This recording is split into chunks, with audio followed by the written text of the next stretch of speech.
로마서 강해 5번째 항목 일반 계시와 특별 계시가 무엇인가라는 제목으로 강해를 시작하겠습니다. 강해하기 전에 먼저 기도로 시작하겠습니다. 하나님 아버지, 이 시간에 하나님의 말씀을 잘 증거할 수 있도록 성령 충만함을 주시기를 원합니다. 듣는 이들에게도 성령 충만함을 주셔서 말씀을 깨닫게 하시고 말씀을 들음으로 말미암아 예수님을 더 잘 믿을 수 있는 믿음을 주시고 성령으로 함께 해주셔서 하나님의 생명의 말씀을 공급받고 또 믿음 위에 굳게 설 수 있도록 붙잡아 주옵소서. 전하는 저에게도 지혜와 생명을 충만히 주셔서 실수함이 없이 하나님의 말씀을 잘 공급할 수 있도록 도와주시옵소서. 예수님의 이름으로 기도드립니다. 아멘. 본문 말씀은 로마서 1장 18절에서 23절 말씀이 되겠습니다. 하나님의 진노가 불의로 진리를 막는 사람들의 모든 경건하지 않음과 불의에 대하여 하늘로부터 나타나나니 이는 하나님을 알만한 것이 그들 속에 보임이라. 하나님께서 이를 그들에게 보이셨느니라. 이 19절 말씀에 보니까 그들 속에 하나님을 알만한 것이 보였다라고 증거를 하고 있습니다. 하나님께서 이를 그들에게 보이셨다, 이렇게 말함으로써 하나님께서 이방인들에게도 예수 그리스도를 알지 못하는 그들에게도 자연을 통해서 일반 계시라고 하고 또 다른 말로는 자연 계시라고 하는데 그들 속에 하나님을 알 수 있는 그런 어떤 부분을 계시를 주셨다, 이렇게 암시를 우리가 해볼 수가 있습니다. 창세로부터 그의 보이지 아니하는 것들 곧 그의 영원하신 능력과 신성이 그가 만드신 만물에 분명히 보여 알려졌나니 그러므로 그들이 핑계치 못할지니라 그랬습니다.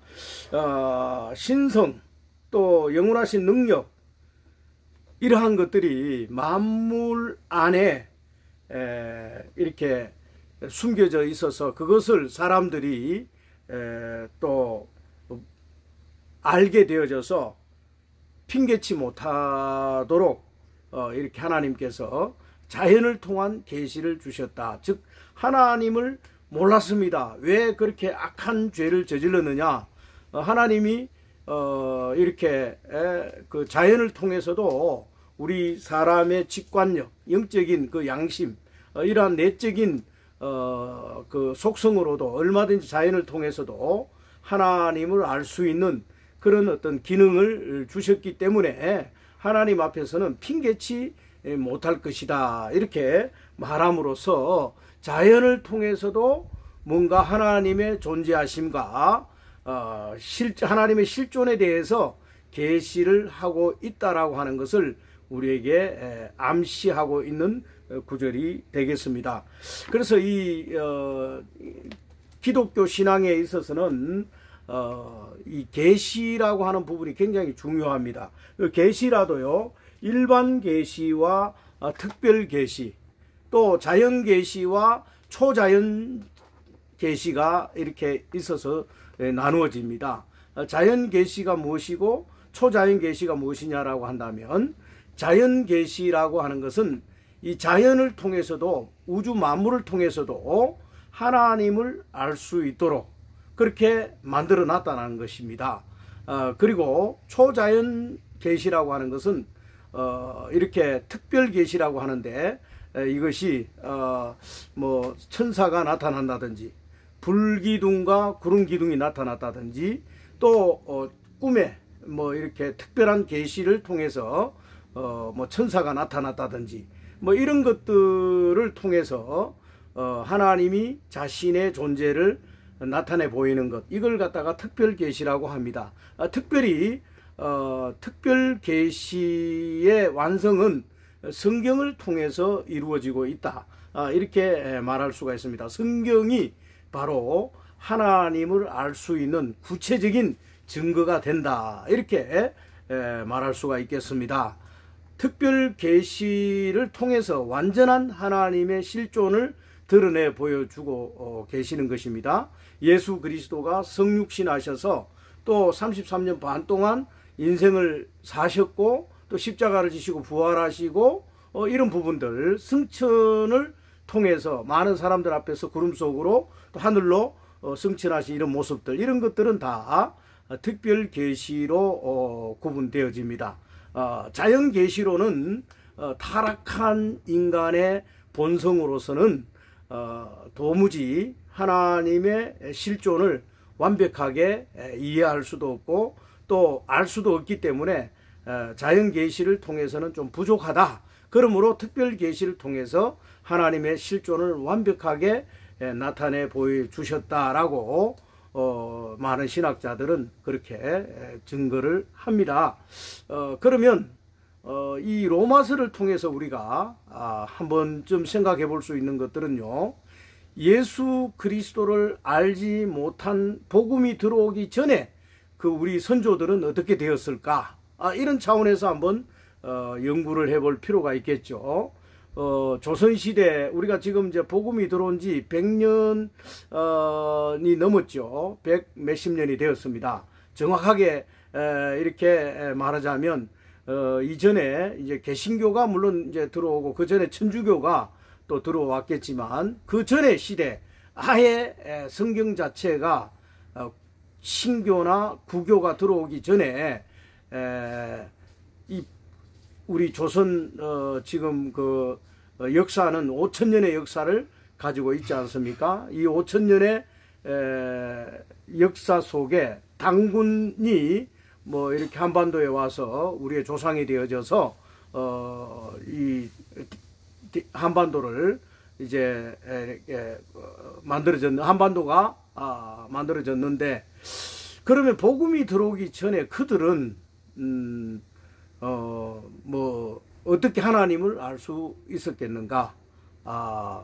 뭐 예수 그리스도가 2000년 전에 이 땅에 오셨지만 2000년 전에 조선 땅, 또 그 전에 또 3000년, 4000년, 5000년 그 당시에 이 조선 땅이나 세상에 살았던 그 사람들, 이 예수 그리스도가 알려지지 않고 성경이 전파되지 아니할 그 당시의 사람들은 구원을 받았을까요?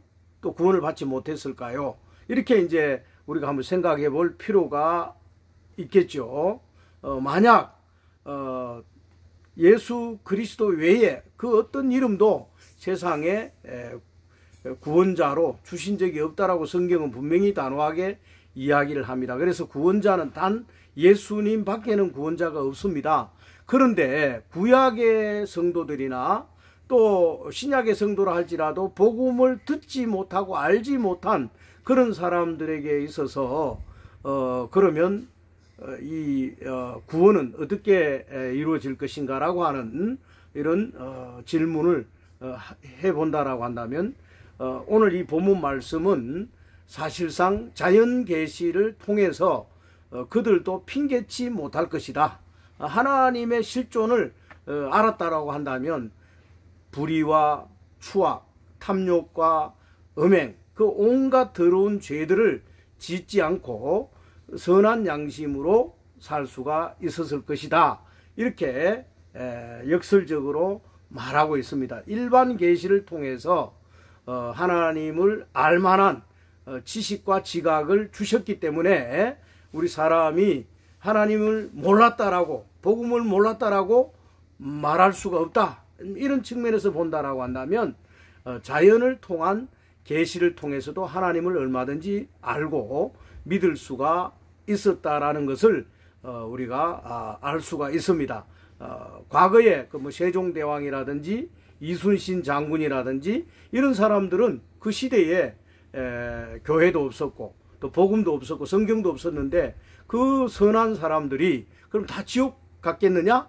이렇게 또 우리가 말한다라고 하면 지옥 갔다라고 말할 수가 없습니다. 또 천국에 갔다라고 말할 수도 없는 것입니다. 그 구원에 대한 주권은 우리 사람에게 있는 것이 아니라 하나님의 특별한 그 주권적인 영역이기 때문에 하나님만이 결정권자이기 때문에 하나님만 알 수가 있습니다. 그러나 우리가 유추해 볼 수 있는 것은 그들이 자연을 통해서 하나님을 발견할 수도 있었지 않겠느냐. 이렇게 오늘 그 성경 말씀을 통해서 한번 생각해 볼 수가 있겠습니다. 19절 말씀 다시 한번 제가 읽어 드릴게요. 이는 하나님을 알만한 것이 그들 속에 보임이라. 하나님께서 이를 그들에게 보이셨느니라. 창세로부터 그의 보이지 아니하는 것들 곧 그의 영원하신 능력과 신성이 그가 만드신 만물에 분명히 보여 알려졌다. 이렇게 말합니다. 그가 만드신 만물, 이게 뭡니까? 자연세계 아니겠습니까? 우주 이 모든 만물을 통해서 하나님이 신성이 나타났다. 그러므로 그들이 핑계하지 못할지니라. 자연을 통해서도 하나님을 알 수가 있었다는 것이죠. 하나님을 알되 하나님을 영화롭게도 아니하며 감사하지도 아니하고 오히려 그 생각이 허망하여지며 미련한 마음이 어두워졌나니 이렇게 말을 하고 있습니다. 하나님을 몰랐다. 그렇기 때문에 하나님께 감사하지도 않았다. 이렇게 말할 수 없다라는 거예요. 핑계치 못한다라고 하는 겁니다. 그 사람들은요, 그 마음에 하나님을 두기를 싫어하고 오히려 하나님의 그 자리에 피조물인 그런 자연을 그곳에 올려놓는다거나 또 어떤 그 우상을 만들어 놓고 거기에 절하고 또 그것에 감사하고 말이죠. 제가 아침마다 이렇게 성지곡 그 수원지 안에 이렇게 운동을 하러 가다 보면 절이 하나 있습니다. 그 절이 있는데 그 절에서 한 70m 떨어진 그 길에서 사람들이 그 지나다니면서 그 절을 향해서 매일 아침마다 합장을 하고 거기에다 절을 하면서 기도하는 사람들을 매일 봅니다. 그러면서 저 마음에는 그 사람들을 보면서 생각하기를 하나님께 감사하고 하나님께 창조주 하나님께 이렇게 절을 하고 감사해야 되는데 그 사람이 만들어 놓은 그 불상 그것을 향해서 절을 하고 하는 것을 보면서 참 어리석다 이런 생각을 합니다. 성경에서는 그것을 갖다가 우상이라고 말하는 것입니다. 돌 부처에게 절을 하는 것, 이것은 분명히 그 피조물이 사람이 만든 그 형상 아니겠습니까? 성경에서 사람이 만든 어떤 형상이나 어떠한 것에도 절하지 말라라고 말을 했지요. 그것은 하나님을 욕되게 하고 창조 질서를 파괴하는 행위가 되기 때문에 그렇습니다. 그 사람들은 그 창조의 질서를 지켜야 될 필요가 있는 것이죠. 이 모든 만물이 누군가가 만들었기 때문에 질서가 있고 규모가 있고 조화가 있으며 충돌하지 않고 온전한 상태에 머물러 있다라고 하는 것은 지각이 있는 사람들은 다 알 수가 있습니다. 누군가가 이 피조했을 것이다. 창조했을 것이다. 그래서 인류의 거대한 신이 이 우주를 만들었다라고 하는 부분에 있어서는 그 어떤 사람도 거기에 대한 반론을 제기할 사람이 없습니다. 그런데도 불구하고 전능자, 창조주, 이 신을, 우주를 만드신 신을 거부하고 그 자리에 사람이 만든 돌, 또 피조물인 사람, 자연 어떠한 것을 뭐 태양이나 기타 뭐 바다나 그러한 하나님이 만든 피조물을 그 자리에 올려놓고 그것을 섬기고 또 거기에 절을 하고 거기에 뭔가 빈다라고 한다면 하나님의 입장에서 볼 때에 굉장히 이것은 큰 죄가 된다라고 하는 겁니다. 그래서 하나님은 우상 숭배의 죄를 크게 다루고 있는 것입니다. 하나님을 아버지로 또 하나님을 창조주로 우리가 모시고 살아야 되는데 그것을 거부하고 그 자리에 다른 것을 올려놓고 우상을 섬길 때에 하나님은 그 죄에 대해서 결코 간과하지 않겠다. 그냥 넘어가지 않겠다는 것이죠. 그래서 오늘 그 로마서 본문 말씀에 보니까 23절에 썩어지지 아니하는 하나님의 영광을 썩어질 사람과 새와 짐승과 기어다니는 동물 모양의 우상으로 바꾸었느니라. 이렇게 우상 숭배에 대한 부분을 바울은 지적을 합니다.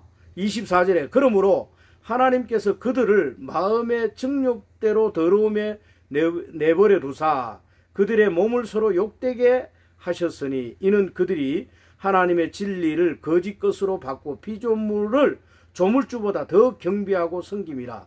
이는 곧 영원히 찬송할 이시로다. 아멘.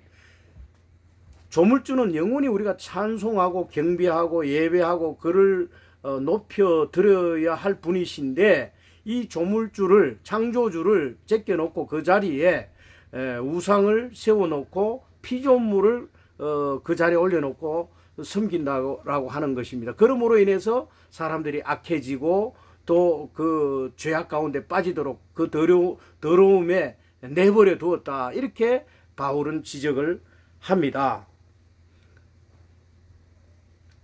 그들을 마음의 정욕대로 더러움에 내버려 두사 그랬습니다. 그들의 몸을 서로 욕되게 하게 하셨다. 이렇게 말하고 있고요.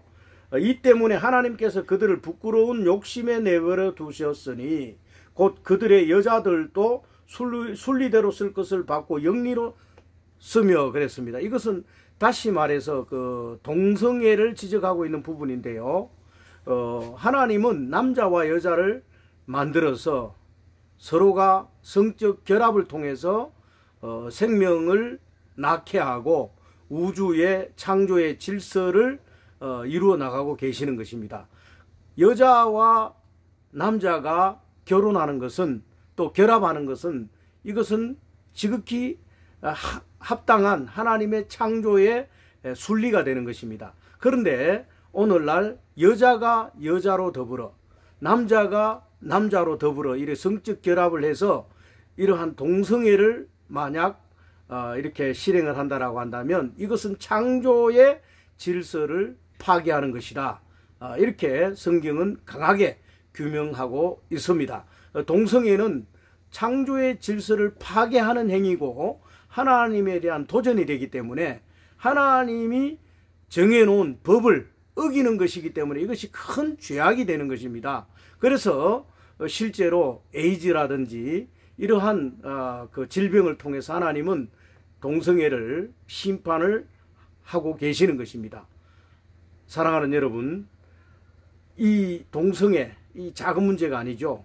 이것은 굉장히 하나님의 실존과 창조의 섭리를 파괴하는 그런 죄가 된다라고 하는 것, 이것을 우리가 결코 간과해서는 안 되는 것입니다. 법안이 나라마다 이제 통과되고 있습니다. 동성끼리의 결혼이 합법화되고 있는 그런 실정에 있고 우리 한국도 지금 그러한 실태에 빠질 수 있는 그런 어떤 위험성이 극에 도달해 있는 상태입니다. 이러한 부분들을 우리 기독교인들은 성경적 관점에서 하나님이 원하는 이 창조의 질서가 무엇인가라고 하는 차원에서 바울이 지적한 이러한 부분들을 심각하게 받아들여야 될 필요가 있는 것입니다. 동성애는 결단코 이거는 범죄 행위고 창조 질서를 파괴하는 행위다. 이렇게 성경은 못을 받고 있다라고 하는 것을 여러분 강하게 인식하시기 바랍니다. 순리대로 쓰는 것, 이것이 하나님의 뜻이죠. 영리로 쓴다는 것은 하나님이 정해놓은 것을 파괴하는 것입니다. 그래서 그것이 죄가 되는 것이죠.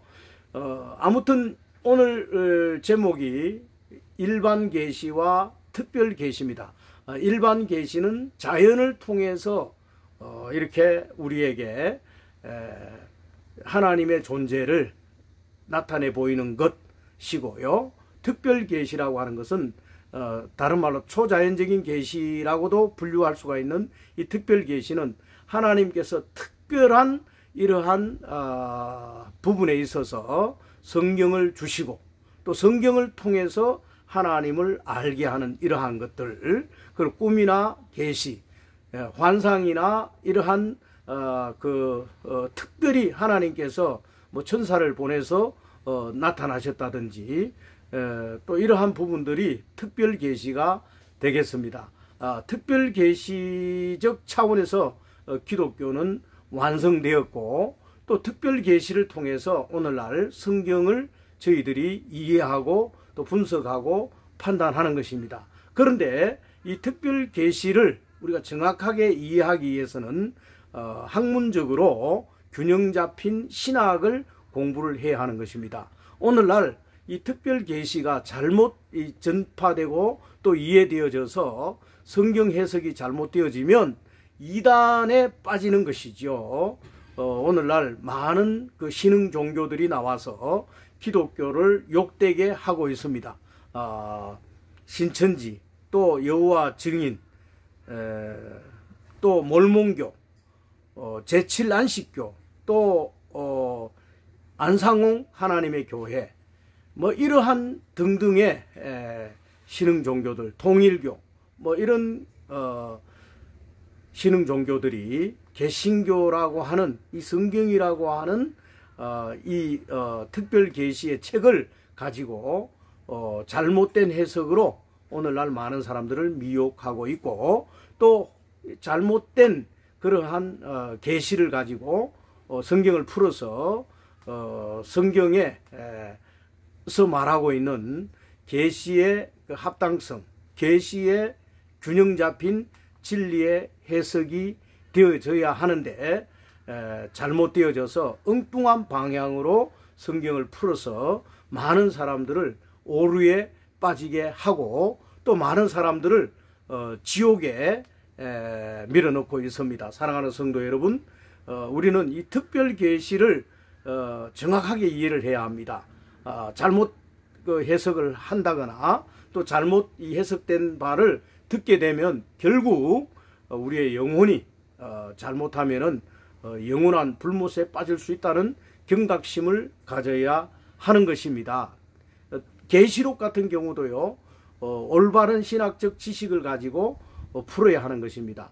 특별 계시 중에 특별히 또 사도 요한에게 특별 계시적 차원에서 계시록을 쓰도록 하나님은 역사하셨습니다. 제가 또 기회가 된다라고 한다면 계시록을 강의를 하겠습니다. 그러나 오늘날 계시록을 잘못 해석해서 이상하게 풀어나가는 단체가 있습니다. 신천지죠. 이 신천지의 계시록 이 강해는 완전히 틀린 것이고 빗나간 것입니다. 신학적 차원에서 또 하나님의 계시적 관점에서 조직 신학과 또 여러 관점에서의 성경을 균형 잡힌 시각으로 풀어야 되는데 자기 임의대로 무식한 그러한 그 판단으로 성경을 풀었기 때문에 그들이 그 계시록을 증거하는 것은 완전한 오류에 빠졌다 이렇게 말할 수가 있겠습니다. 자연 계시가 무엇인가 또 특별 계시가 무엇인가 이런 측면에서 오늘 제가 말씀을 드렸습니다. 이러한 측면에서 본다라고 한다면 예수 그리스도가 오시기 전에 모든 환경적 어떤 자연 만물을 통해서 하나님을 계시해서 그들에게도 구원의 기회를 주셨을 것이다. 이렇게 저는 추정을 합니다. 혹 우리 조상들 중에 복음을 듣지 못해서 지옥 간 사람이 있지 않겠나. 물론 지옥 갔다 천국 갔다 이것은 우리의 입장에서는 알 수가 없는 일들이죠. 이건 하나님의 주권적인 그런 영역이고 하나님의 그런 주권이기 때문에 하나님만이 아시겠지만 특별히 하나님께서 은혜와 공의가 이렇게 풍성하신 하나님은 분명히 자연 만물을 통해서라도 구원하기로 작정하신 분들은 그 어떤 방법을 써서라도 하나님 구원해 했을 것이다. 이렇게 보는 것입니다. 하지만 예수 그리스도만이 특별한 계시를 통해서 구원자가 되시고 그를 믿고 부름으로써 구원을 받는 것은 오늘날 특별 계시가 있는 성경이 그 완성의 책이기 때문에 성경적 관점에서는 그것이 확실한 증거가 됩니다. 그러나 성경이 없었던 시절에는 또 그들의 잘못이 아니지 않습니까? 그렇기 때문에 그들에게도 핑계치 못한다라고 하는 말 자체에서 우리가 한번 유추를 해보자면 분명히 구원도 있었을 것이다 라고 하는 예측도 가능합니다. 그런 차원에서 본다면 하나님은 자연계시를 통해서 구원도 이루셨고 또 자연계시를 통해서 심판도 이루신다라고 하는 것을 바울을 통해서 우리에게 언급해 주고 있는 것입니다. 그러나 오늘날 이 성경이 우리에게 전달되어져서 성경을 통해서 구원의 놀라운 그 생명의 복음을 우리에게 주셨습니다. 이 복음을 이제는 우리는 증거해야 하고 많은 복음을 듣지 못한 종족들이나 기타 많은 이방 사람들에게 나아가서 예수 그리스도를 증거하고 그들에게 복음을 전해서 하나님의 생명의 구원의 복음을 받고 영생을 얻도록 전도하고 선교하는 성도들이 다 되어야 할 줄 믿습니다. 우리는 하나님의 은혜 안에서 하나님의 일반 계시든 특별 계시든 간에 우리 속에 있는 하나님의 형상과 모양인 영을 통해서 양심을 통해서 이제 죄가 무엇인지 또 이 의가 무엇인지 복음이 무엇인지 이제 생명이 무엇이고 또 사망이 무엇이고 마귀가 무엇이고 천사가 무엇이고 또 하나님의 존재가 어떤 분이고 천국과 지옥이 실존하고 있다는 것을 우리가 분명히 들었으며 이러한 모든 것에 대해서 우리는 정말 핑계치 못합니다. 함으로 따라서 우리는 예수 그리스도 안에서 복음 안에서 하나님의 계시 안에서 이제는 선한 양심을 가지고 주님의 뜻을 이제 증거하고 주님의 그 복음을 세상 만민에게 전파하고 제자 삼는 사역을 통해서 하나님께 영광을 돌려야 할 것입니다. 남은 생애 동안 이제는 하나님을 기쁘게 하는 데에 시간을 드리고 물질을 바치고 또 우리의 모든 생명을 헌신해서 하나님의 일을 통해서 하나님께 영광 돌리는 성도들이 다 되시기를 주 예수 그리스도의 이름으로 축원드립니다. 날이 덥습니다. 건강에 유의하시기 바랍니다. 구독과 좋아요 부탁드리겠습니다. 늘 평안하시기를 빕니다. 감사합니다.